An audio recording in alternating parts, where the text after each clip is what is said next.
Catechism of the Catholic Church. Part 1, the Profession of Faith following. Number 4, how can we speak about God? In defending the ability of human reason to know God, the Church is expressing her confidence in the possibility of speaking about Him to all men and with all men, and therefore of dialogue with other religions, with philosophy and science, as well as with unbelievers and atheists. Since our knowledge of God is limited, our language about Him is equally so. We can name God only by taking creatures as our starting point and in accordance with our limited human ways of knowing and thinking.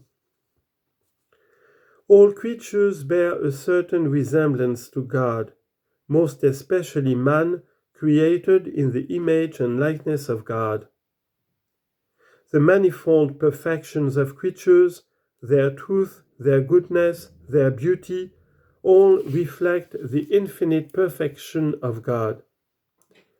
Consequently, we can name God by taking His creatures' perfections as our starting point. For from the greatness and beauty of created things comes a corresponding perception of their Creator. Wisdom chapter 13 verse 5. God transcends all creatures. We must therefore continually purify our language of everything in it that is limited, image-bound or imperfect.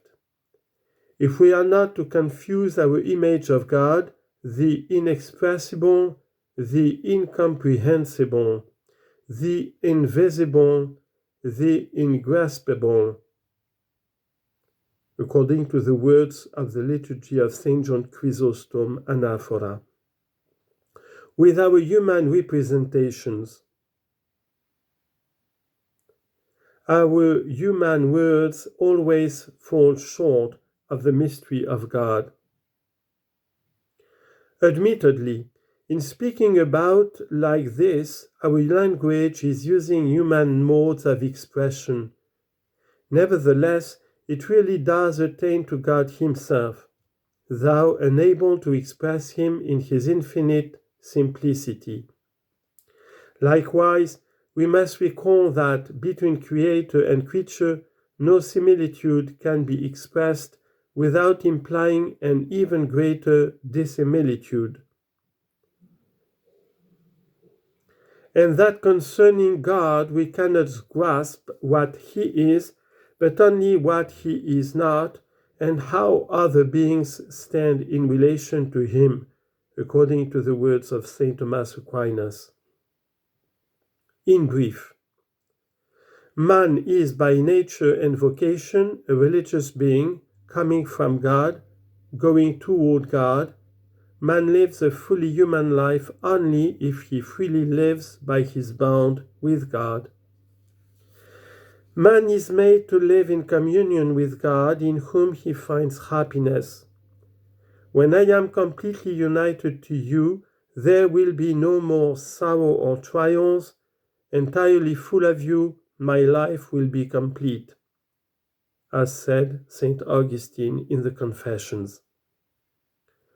When he listens to the message of creation and to the voice of conscience, man can arrive at certainty about the existence of God, the cause and end of everything.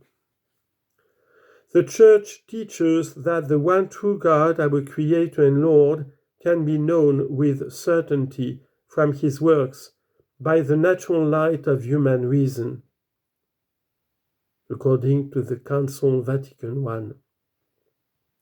We really can name God starting from the manifold perfection of His creatures, which are likenesses of the infinitely perfect God, even if our limited language can't exhaust the mystery.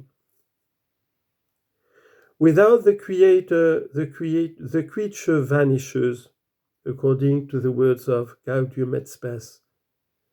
This is the reason why believers know that the love of Christ urges them to bring the light of the living God to those who do not know him or who reject him.